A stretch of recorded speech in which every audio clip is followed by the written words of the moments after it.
ఈరోజు మనం ఈ వీడియోలో ఎస్ఎస్సి నామినల్ రోల్స్లో ఎగ్జామ్ డీటెయిల్స్ యూడేస్ ప్లస్లో ఎగ్జామ్ డీటెయిల్స్ సబ్మిట్ చేసినప్పటికీ కూడా చాలామంది కరెక్షన్స్ ఉన్నాయని చెప్తున్నారు.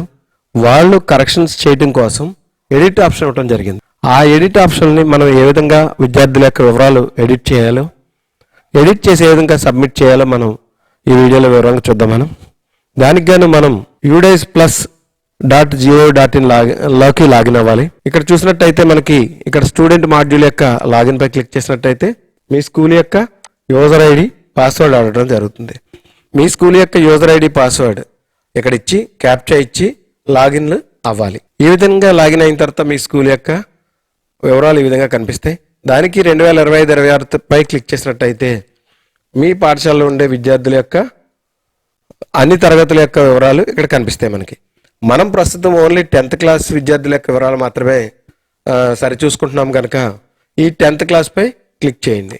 క్లిక్ చేసినట్టయితే మనకి 10th క్లాస్లో ఎన్ని సెక్షన్లు ఉన్నాయి, ఆ 10వ తరగతిలో ఉండే సెక్షన్స్ అన్నీ కూడా ఇక్కడ మనకు కనిపిస్తాయి. ఈ సెక్షన్స్లో ఏ విద్యార్థి యొక్క వివరాలు మార్చాలనుకుంటున్నామో ఆ సెక్షన్ పై వ్యూ ఆర్ మేనేజ్ పై క్లిక్ చేయండి. చేసినట్టయితే ఆ సెక్షన్లో ఉండే విద్యార్థుల యొక్క వివరాలన్నీ కూడా మనకి ఇక్కడ కనిపించడం జరుగుతుంది. ఇక్కడ చూసినట్టయితే GPEP-FP ఎగ్జామ్ డీటెయిల్స్ అని మనకు కనిపిస్తాయి. మీరు ఎవరెవరైతే వివరాలు మార్చాలనుకుంటున్నారో ఆ విద్యార్థి యొక్క వివరాలను మనం ఇక్కడ క్లిక్ చేయాలి. ఉదాహరణకు మనం ఇక్కడ చూసినట్టయితే ఒక విద్యార్థి యొక్క వివరాలను మనం మార్చాలి అనుకున్నట్టయితే దానికి ఇక్కడ GPEP-FP ఇవ్వడం జరుగుతుంది. కానీ ప్రస్తుతానికి GPEP-FPలో యూడేస్లో ఏ విధంగా మార్పు చేయలేము. కానీ ఎగ్జామ్ డీటెయిల్స్లో ఉండే వివరాలు అంటే విద్యార్థి యొక్క మోల్స్, క్యాస్ట్, అలాగే CWSN అవునా కాదా అని కన్ఫర్మేషన్ అడగటం జరుగుతుంది. ఈ వివరాలను ప్రస్తుతం మనం మార్చవచ్చు. అయితే దానికి గాను మనం ఇక్కడ చూసినట్టయితే ఆ విద్యార్థిపై క్లిక్ చేసినట్టయితే ఇక్కడ ఫైనలైజ్డ్ అని ఇక్కడ కనిపిస్తుంది మనకి. అంటే మనం ఆ విద్యార్థి యొక్క వివరాలను ఫైనలైజ్ చేసి bsc.ap.లోకి పంపించడం జరిగింది. కానీ ఇప్పుడు మనం కరెక్ట్ చేయాలనుకుంటున్నాం కనుక ఇక్కడ రైట్ కార్నర్లో చూసినట్టయితే కరెక్షన్ అని ఉంది మనకి.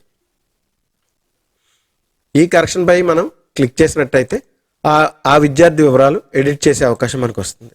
ఇప్పుడు మొదటగా అడిగింది చూడండి ఒకసారి, వెదర్ CWSN SRను ఎందుచేత అడుగుతున్నారంటే చాలామంది చాలా పాఠశాలలో కూడా CWSN SN పెట్టడం జరిగింది. కానీ నిజానికి వాళ్ళు CWSN కాదు, వాళ్ళకి సర్టిఫికేట్స్ లేవు. అందువల్ల వాళ్ళని ఇప్పుడు నోగా మార్చాల్సి వస్తుంది. సో విద్యార్థి యొక్క CWSN వివరాలని నమోదు చేయండి. ఎస్ అయితే ఎస్ పెట్టండి, లేకపోతే నో అని పెట్టండి. తర్వాత ఆ విద్యార్థి యొక్క ఐడెంటిఫికేషన్ మార్క్స్ అంటే మోల్స్లో ఏమైనా కరెక్షన్ ఉంటే మార్చుకునే అవకాశం ఉంది, లేకపోయినట్టయితే పర్లేదు. క్యాస్ట్ వాళ్ళకు ఉండే ఏ క్యాస్ట్ అయితే ఆ క్యాస్ట్ని ఇక్కడ మార్చి ఇంతకుముందు కనిపించకపోయినా ఏమైనా కరెక్షన్స్ ఉన్నా కూడా ఇక్కడ మార్చే అవకాశం ఉంది. ఆ తర్వాతకు వచ్చేటప్పటికి సబ్జెక్ట్స్ అన్నీ కూడా కరెక్ట్గా ఉన్నాయో లేదో ఒకసారి చెక్ చేసుకోండి. చెక్ చేసుకున్న తర్వాత కిందకు వచ్చినట్టయితే మనకి విద్యార్థి యొక్క ఫోటో, సిగ్నేచర్ కూడా మనకి మార్చుకోవాలి. కానీ చాలామంది మార్చాలని అడుగుతున్నప్పటికీ కూడా విద్యార్థి యొక్క ఫోటోను, సిగ్నేచర్ని మార్చే అవకాశం ఇవ్వలేదు. అది బహుశా రాబోయే రోజుల్లో ఇవ్వచ్చు.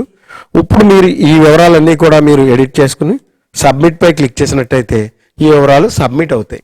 కానీ వెంటనే కూడా రిఫ్లెక్ట్ అవ్వట్లేదు. ఆఫ్టర్ 24 hours తర్వాత మీకు BSc సైట్లో రిఫ్లెక్ట్ అవ్వడం జరుగుతుంది.